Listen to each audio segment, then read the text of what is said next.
maaf lahir batin. Semoga lebarannya kemarin Idul Fitrinya menyenangkan buat semua.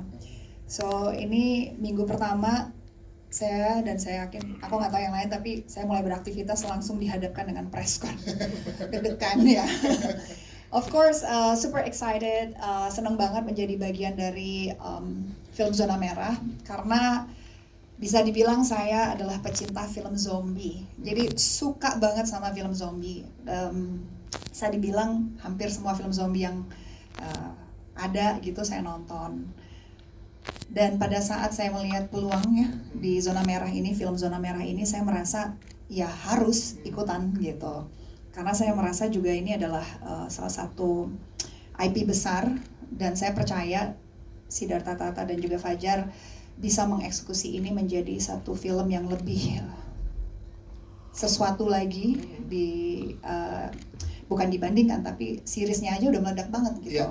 Apalagi kalau difilmkan, dan saya percaya banget kualitas mereka berdua ini bisa membuat satu tayangan yang luar biasa. Dan ini menjadi film, aku nggak tahu ya, kalau aku bilangnya sih zombie pertama ya di Indonesia yang ada di bioskop. Dan itu ya, saya melihat peluangnya itu ya harus digaskan lah, harus ada di dalam situ karena memang big potential. Tidak hanya di belakang layar tapi juga di depan juga. Nah, kalau karakter. Selamat siang buat rekan-rekan media yang sudah hadir di sini gitu. Hari ini kami akan mendeklarasikan tentang film Zona Merah yang akan kami eksekusi di minggu depan gitu. Dan cerita ini di development oleh Penakawan, tim laboratorium bercerita kami, saya dan Fajar, dan ada Mamat Efes di Anggor dan juga Sani Paputungan, yang kemudian ditulis juga. Selain dari saya, penulis utama kita adalah Dinda Anjani Puntri, yang dia juga bagian dari tim kami juga gitu. Nah, premisnya sebenarnya akan jadi sesuatu yang masih sangat rahasia gitu, tapi di sini kita akan masih tetap membawa karakter-karakter yang lama yang ada di dalam series kita, yang kemudian kita hadirkan di sini dengan cerita yang baru dan menemukan hal-hal yang akan lebih mencekam nantinya, karena mereka akan harus survive dari sebuah kota besar yang membuat mereka harus menghadapi tantangan dan bahaya yang akan mencekam dari serangan-serangan para mayit yang kemudian sebutan untuk zombie di film Zona Merah ini gitu. Jadi akan jadi lebih brutal, lebih chaos, lebih horor, dan lebih sinematik tentunya begitu. Ya, Mas Nathan nanti apa yang memutuskan untuk oke nih, kayaknya Zona Merah harus dibawa juga berlanjut ke layar lebar, ke film, dan juga menariknya dengan pemilihan cast. Tadi yang Mas Nathan bilang ada yang dari sini ikut dibawa, tapi juga ada penambahan dari cast-cast baru yang ada di film Zona Merah. Silakan. Ya, yang pertama yang menarik banget di sini adalah pada saat kita membuat seri Zona Merah itu kan sebenarnya semacam proyek uji coba dan proyek eksperimen ya. Apakah kemudian audiens kita itu bisa menerima genre semacam ini, dan ternyata hasilnya di luar dugaan gitu. Jadi marketnya ada, penontonnya banyak, dan ya akhirnya pada saat kemudian saya ngobrol dengan Pak Vicky gitu dari Screenplay, kayaknya kita harus expand lebih jauh, dan kayaknya kita harus membuat sesuatu yang jauh lebih keren dan lebih detail deh daripada apa yang pernah kita bikin di series gitu. Jadi kita pengen membuat skalanya jadi lebih besar, kita pengen membuat segala situasinya jadi lebih detail gitu, dan secara cerita, secara karakter, dan itu pun harus menjadi sesuatu yang jadi sangat penting di sini gitu. Karena ini nggak cuman hanya berbicara tentang cerita para karakter yang harus coba lolos dari situasi yang mengerikan ini, tapi justru ada banyak proses perubahan-perubahan yang karakter yang akan kita munculkan di sini, dan juga ada tambahan-tambahan karakter baru yang saya pikir ini tidak hanya berbicara tentang manusia lawan mayit, manusia lawan zombie, tapi ada banyak drama politik, drama romance, dan hal-hal yang lainnya yang kemudian akan kita mainkan di dalam film ini, sehingga film ini akan memunculkan banyak feeling yang kemudian akan dilengkapi dengan unsur horror, action, dan segala macamnya gitu. Kali film ini diputuskan untuk dibuat, persiapannya sangat intens gitu. Artinya tiap hari kami mencoba membedah naskahnya gitu, kemudian diturunkan sebagai breakdown kebutuhan teknis, kebutuhan lokasi, kebutuhan pemain, dan lain sebagainya gitu. Artinya film ini seperti yang tadi teman saya Tata bilang, film ini semakin besar, semakin chaos gitu, semakin tawaran aksinya semakin lebih gila lagi daripada seriesnya gitu. Maka seluruh kebutuhan teks ini harus kita breakdown dengan hati-hati.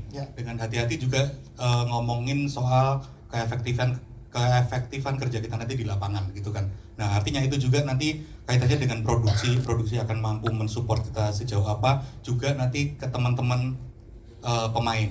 Jadi ketika kita sudah ngomongin soal karakternya mereka, perjalanannya gitu-gitu, terus kemudian kita coba membicarakan soal kemampuan teknis yang bisa mensupport karakternya mereka. Juga nantinya akan ngomongin soal kemampuan fisik yang akan dimiliki sama karakter kita. Ya, saudara akan mulai proses syuting dari mulai kapan Mas? Boleh di-spill ke teman-teman media? Proses syuting akan kita mulai di minggu depan di tanggal 7 April. Yes, kita doakan, tepuk tangan dong teman-teman. Doanya, Semoga teman-teman. lancar proses produksi dari film Zona Merah. Kita Pilih cast baru ini adalah karena masa kamu nggak ngelihat itu orang-orang keren-keren ini? itu dia. Ya, tapi di luar bahwa mereka keren-keren, artinya kita semua sudah tahu track record mereka dalam memainkan peran-peran mereka di film yang lain, di pekerjaan yang lain itu tuh dibawakan dengan sangat prima gitu, selalu terus-menerus. Kami nggak pernah ngelihat celahnya gitu. Jadi rasa-rasanya kalau kita bisa mendapatkan teman-teman yang baru ini, yang baru masuk ke zona merah ini, rasa-rasanya akan sangat membantu kami untuk mewujudkan apa yang kami bayangkan soal perjalanan karakter dan mendukung dunianya di zona merah. Itu sih. Itu dia, siap. Tepuk tangan dong sekali lagi teman-teman jawabannya. Pengennya kita